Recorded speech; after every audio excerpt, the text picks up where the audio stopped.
গতকালে নিজের চোখে দেখা কথা বলছি, গতকাল নিজের চোখে আমি দেখেছি যা, এক চোখের এক পলকে যা দেখেছি, এক পলকে, এই যে এবার তাকালাম এতটুকু। আমরা আসছিলাম এই যে পূর্বাচল দিয়ে মাহফিলে যাব, আমরা চাঁদপুর যাব ওদিক দিয়ে বের হয়ে, কোন জায়গায় চলে গেছে আমি মানে বলতে লজ্জা পাচ্ছি, কিন্তু আপনাদেরকে বলি কারণ আপনারা এই শহরেরই বাসিন্দা এবং এই শহরের ভবিষ্যৎ আপনার হাতে, এই ঢাকা সিটির ভবিষ্যৎ আপনাদের হাতে না। আচ্ছা, গাড়িতে বসে আমরা সাধারণত কি করি, বই পড়ি বা ফোনে কথা বলি বা পরিবারের খোঁজ খবর নেই। গাড়িতে বই পড়তে পড়তে চোখ লেগে যায় না অনেক সময়, চোখটাকে রেস্ট দেওয়ার জন্য জাস্ট একবার গ্লাসটা খুলে বাইরে তাকিয়েছি, পাশ দিয়ে একটা গাড়ি চলে গেল, একটা উবার টাইপের একটা গাড়ি চলে গেল, ড্রাইভার গাড়ি চালাচ্ছে, পিছনের সিটে, আপনার শহরের অবস্থা বলছে, পিছনের সিটে আমি দেখলাম একটা ছেলে এভাবে বসে আছে, আমি যেভাবে বসে আছি, আর একটা মেয়ে তার উপর উঠে বসে আছে ওপেন রাস্তার মতো।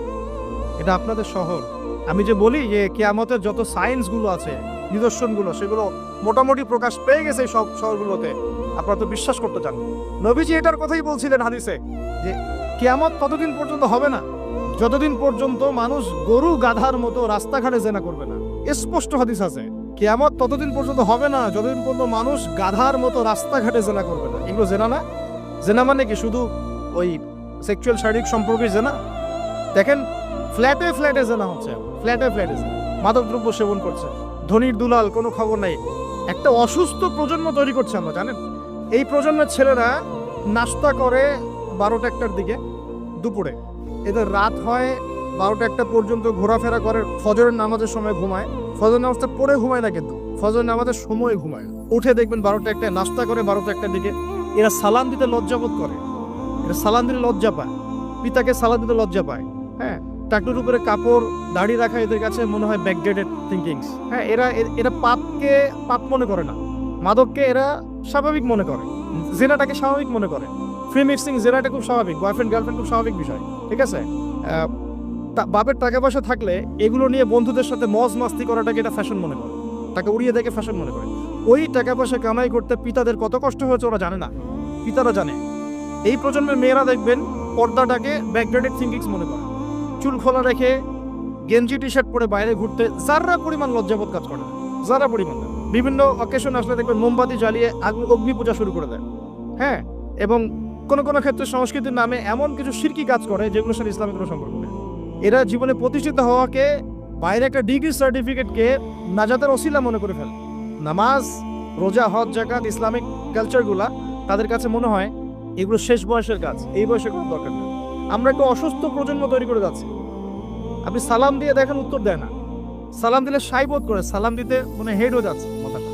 কি লজ্জা, সালাম দিতে কি লজ্জা। দেখবেন হ্যালো হাউ আর ইউ, পশ্চিমারা যা যা করে হুবাহু ওদের কাট পেস্টে লাইফ লিড করে, জুমার নামাজও ঠিক মতো পড়তে যায় না। আমরা কি প্রজন্ম তৈরি করছি চিন্তা করে দেখবেন। মাদক, এই যে একটু আগে স্যার বলে গেলেন না, ম্যাক্সিমামই, অল্প কিছু মানুষ বাদ দিয়ে যারা একটু ধর্মকর্ম চর্চা করে, এইসব মানুষ বাদ দিয়ে ম্যাক্সিমামই মাদকের সাথে সম্পৃক্ত। আমি দেখাচ্ছিলাম প্রিয় ভাইয়েরা এবং পর্দার বোনেরা যারা আছেন যে আমাদের সায়েন্সগুলো কিন্তু চলে আসছে। এখন এই প্রজন্মের দায়িত্ব কিন্তু আপনার হাতে। এই প্রজন্মের দায়িত্ব কার হাতে বলেন? এই শহরের দায়িত্ব কার হাতে? শুধু কি আলেম ওলামার হাতে? শুধু কি প্রশাসনের হাতে? এই শহরকে আপনি পাপমুক্ত করবেন কিভাবে? আপনাদের আমাদের কোনো ভূমিকা নাই? কি যে হচ্ছে কল্পনা করতে পারছে না। একটা চিত্র দেখছেন না, লাখ লাখ ছেলে দাঁড়িয়ে একটা পর্দার সামনে দাঁড়িয়ে আছে, গোল কখন হবে এই জন্য, দেখছেন না? মিডিয়া এগুলো প্রমোট করছে না? বাপখানে এমন যে কত সুখে আছি আমরা, তাই না? কি সুখ আমাদের। খেলা হচ্ছে, আমরা গোল গোল চিল্লাচ্ছি, খেলছে কোন টিম, সেই টিম আমাকেও চিনে না, আমার দেশের নামও জানে কিনা আল্লাহু আ'লাম। আমরা রাতারাতি করছি মাশাআল্লাহ, আমরা মারামারি করছি, কেউ মার্ডার হচ্ছে, কেউ আবার শোকে স্ট্রোক করে মারা যাচ্ছে, তাই হচ্ছে না? এমন কেন জাতিগতভাবে আমরা এমন কেন হলাম জাতিগতভাবে? আমাদের কোনো ব্যক্তিত্ব নাই, আমাদের কোনো গায়রত নাই। আমাদের তো যুদ্ধের হিস্ট্রি আছে, আমাদের বীরত্বের হিস্ট্রি আছে, আমাদের ভাষা আন্দোলনের হিস্ট্রি আছে। দেশের কনসেপ্ট বাদ দিয়ে ইসলামের কনসেপ্ট যদি বলেন, আমরা তো তারেক বিন জিয়াদের উত্তরসূরি, বিন কাসিমের উত্তরসূরি, খালিদ বিন ওয়ালিদ, উমর ইবনুল খাত্তাবের উত্তরসূরি। আমাদের কোনো গায়রত নাই। পশ্চিমারা একটা কিছু লঞ্চ করবে, সবাই নাচানাচি করবে, আমরা সেখানে গা ভাসিয়ে দিব। কিছু কিছু মুসলিম কান্ট্রি ওগুলোতে জয়েন হবে, আমরা মনে করবো এটা হালাল হয়ে গেল। অনলাইনে দেখলাম একজন লিখেছেন আরেকজন বক্তব্য দিচ্ছেন রাসূলুল্লাহ সাল্লাল্লাহু আলাইহি ওয়াসাল্লামও তো নাকি তার স্ত্রীর সাথে খেলাধুলা করেছেন। রাসূল সাল্লাল্লাহু আলাইহি ওয়াসাল্লাম তার স্ত্রীর সাথে দৌড় প্রতিযোগিতা করেছেন রাতের অন্ধকারে। মসজিদ নববীর মধ্যে ঈদের দিন উৎসব পালন করা হয়েছে নববীর মধ্যেই।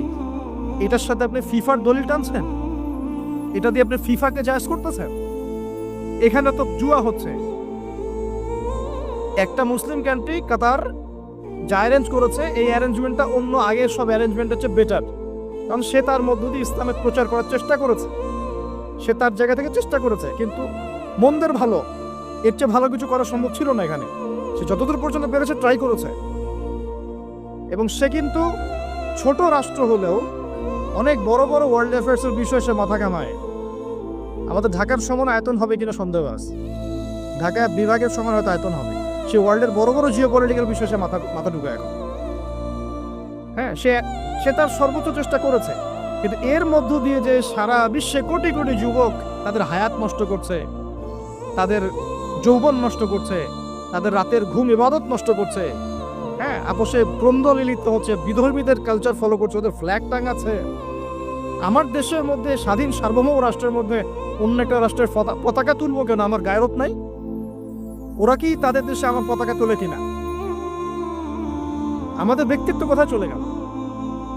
এগুলোকে আমরা টেকনিক্যালি আবার মিডিয়া দিয়ে জায়েজ করার চেষ্টা করছি, যে নবী সাল্লাল্লাহু আলাইহি ওয়াসাল্লাম তো দৌড় প্রতিযোগিতা করেছেন, হ্যাঁ, তারপরে মসজিদ নববীর মধ্যেও তো এইরকম খেলাধুলা হয়েছে।